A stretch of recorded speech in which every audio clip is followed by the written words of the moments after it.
Welcome back to my channel guys. তো আমি সকাল সকাল স্নান করে রেডি হয়ে নিয়েছি। এখন আমি যাব একটু কলেজ স্ট্রিট, কারণ আমার দিদি এসছে, জামাইবাবু এসছে। তো জামাইবাবু আর দিদির সাথে আমরা এখন কলেজ স্ট্রিট যাব, তাই জন্য রেডি হয়েছি। কিন্তু ভীষণ বৃষ্টি, বাইরের ওয়েদার ভীষণই খারাপ। তো কি করা যাবে, এবার এই ওয়েদারের মধ্যেই বের হতে হবে। তো আনভিকে রেখেই যাচ্ছি, আনভিকে আর দিদির মেয়েকে, মানে বাচ্চাদেরকে রেখে আমরা বাইরে যাচ্ছি, কারণ বাচ্চাদেরকে নিয়ে গেলে খুব প্রবলেম, ওদের বৃষ্টি লেগে যাবে আর আমরা ঠিক মতো ঘুরতেও পারবো না। তো ওখানে গিয়ে কিছু শাড়ি কেনাকাটা করার আছে, তো এই জন্যই যাচ্ছি। তো চলো আমরা এখন বাইরে আগে বের হয়ে দেন কথা বলা যাবে। তো এই যে আনভিকে রেখে যাচ্ছি, আর আনভির জন্য আমি টয় নিয়ে আসবো, তাই না মামা? টয় নিয়ে আসবো তোমার জন্য। আচ্ছা, ওই আমার সোনা বেবি, সরি। একটু কিছু করে দাও, কিছু করে দাও। আচ্ছা,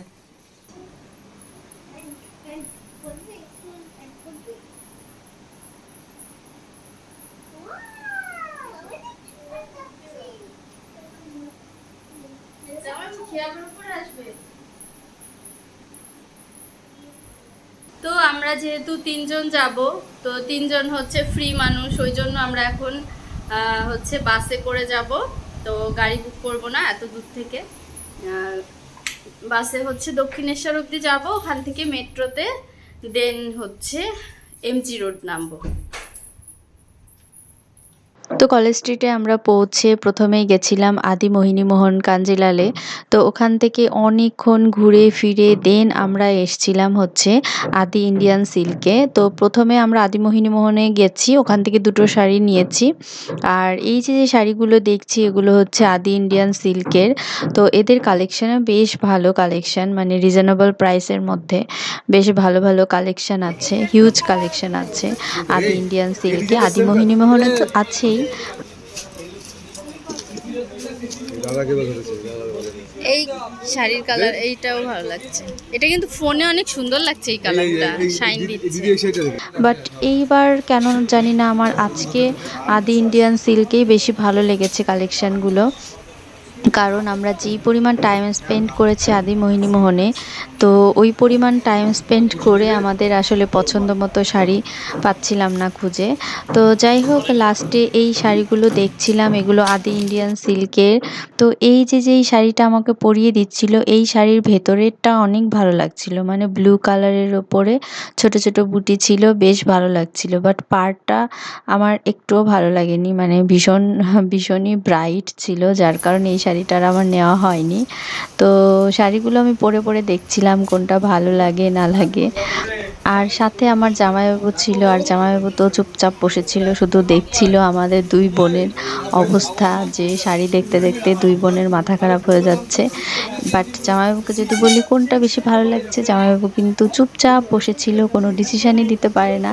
এই ছেলেরা না এইরকমই হয় অ্যাকচুয়ালি। আমার বরকেও যখন আমি শপিংয়ে নিয়ে যাই, ওকে নিয়ে যাওয়াটাই বৃথা।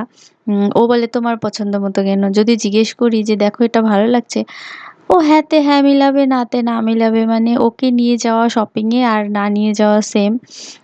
তো এটাই ম্যাক্সিমাম হাজবেন্ডরাই মনে হয় এরকমই করে। তারপর আদি ইন্ডিয়ান সিল্ক হাউস থেকে বেরিয়ে বইয়ের দোকানগুলোতে দেখছিলাম কত নতুন নতুন পেন, নতুন নতুন ডায়েরি, আর কত নতুন নতুন গল্পের বই। অ্যাকচুয়ালি 5 বছর হয়ে গেছে আমার মাস্টার্স কমপ্লিট। তো ওই দিনগুলোকে ভীষণ মিস করি। এখন যদিও স্টুডেন্ট লাইফ নেই, মানে এখন মনে হয় ওটাই মনে হয় বেটার লাইফ ছিল, বেস্ট লাইফ ছিল। তো যাই হোক, প্রতিটা লাইফই অ্যাকচুয়ালি বেস্ট। তো এখান থেকে বেরিয়ে আমরা গেছিলাম কফি শপে, মানে ইন্ডিয়ান কফি হাউসে।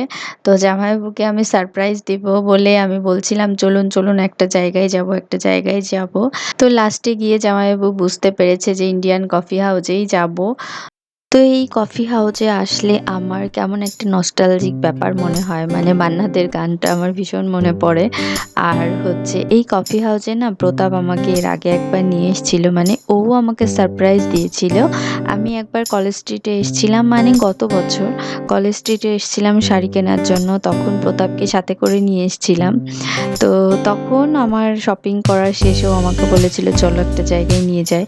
আমি তখন জানতাম না যে এটা হচ্ছে ইন্ডিয়ান কফি হাউস। হাউস, মানে সেই মান্নাদের লেখা গানের কফি হাউস। তো এটা আমি জানতাম না, ও আমাকে যাওয়ার পরে তারপর আমাকে বলেছে যে এই সেই কফি হাউস। তো যাওয়ার পর আমার ভীষণ ভালো লেগেছিল। আর হচ্ছে এখানের কফি সত্যি অসাধারণ ছিল, মানে আমার ভীষণ ভালো লেগেছিল। আর ফিশ ফ্রাইটাও ভালো লেগেছিল, মানে ওই দিনও আমি ওর সাথে গিয়ে ফিশ ফ্রাই আর কফি খেয়েছিলাম।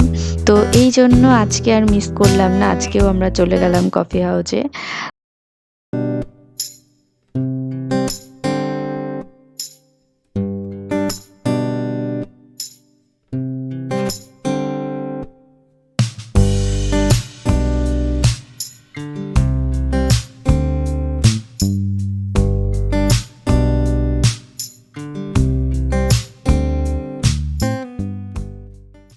তো ইন্ডিয়ান কফি হাউসে এসে হচ্ছে আমরা স্পেশাল হট কফি আর সাথে ফিশ ফ্রাই অর্ডার করেছিলাম। আর এখানে স্পেশাল হট কফিটা তো ওয়াও, অসাধারণ। আর সেই সাথে ফিশ ফ্রাইটাও অসাধারণ। তো জামাইবাবু, আমি, দিদি আমরা হচ্ছে অনেক গল্প করছিলাম, অনেক অনেক পার্সোনাল, মানে অনেক মজার মজার গল্প করছিলাম, যেগুলো মানে ব্লগে শোনানো যাবে না, তাই আমি ভয়েস ওভার দিয়ে দিয়েছি। আর জামাইবাবু এত মজার মজার কথা বলছিল, অ্যাকচুয়ালি আমাদের বাংলাদেশের গল্প করছিলাম আমরা।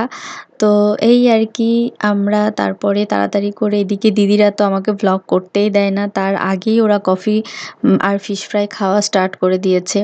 আমি বলছি দাঁড়া দাঁড়া, একটু ফটো তুলে নিই, একটু ভিডিও করে নেই। তো ওরা বলছে আগে এগুলো পরে কর, আগে খেয়ে নে। তো আমি বলছি আগে খেয়ে নিলে কি করে আমি ভিডিও করব। তো এই আর কি, এগুলো নিয়েই আমরা হাসাহাসি করছিলাম।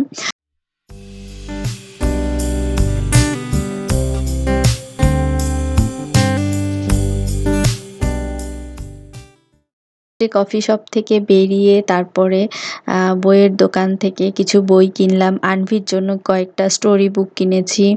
তারপরে হচ্ছে উর্ভি, মানে আমার দিদির মেয়ে, ওর জন্য কয়েকটা স্টোরি বুক কিনেছি। তো এগুলো কিনে তারপর হচ্ছে আমরা মেট্রো স্টেশনে চলে আসলাম অটোতে করে।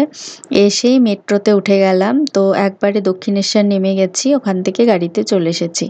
তো এই হলো অবস্থা। আর দেখো, মেট্রোর মধ্যে আমি ভীষণ ভীষণ টায়ার্ড হয়ে গেছি। তো যে লাস্টে গিয়ে আমি আর পারছিলাম না, সত্যি এত হেঁটে হেঁটে, এত ঘুরে ঘুরে ভীষণ টায়ার্ড হয়ে গেছিলাম। তো যাই হোক, আজকের মতো ভ্লগটা আমি এখানেই শেষ করছি। আর নেক্সট ভ্লগে আমি কি কি শাড়ি কিনেছি ওই শাড়িগুলো দেখিয়ে দেব। আজকে আর ভ্লগটা আমি বাড়াচ্ছি না বেশি। তো দেখা হবে নেক্সট ভ্লগে। আশা করি আমার এই ভ্লগটা তোমাদের ভালো লেগেছে। যদি ভালো লেগে থাকে তাহলে please like, comment and subscribe করে দিও, আর শেয়ার করে দিও ফ্রেন্ডস অ্যান্ড ফ্যামিলির সাথে। তো আজকের মতো টাটা অ্যান্ড বাই গাইস।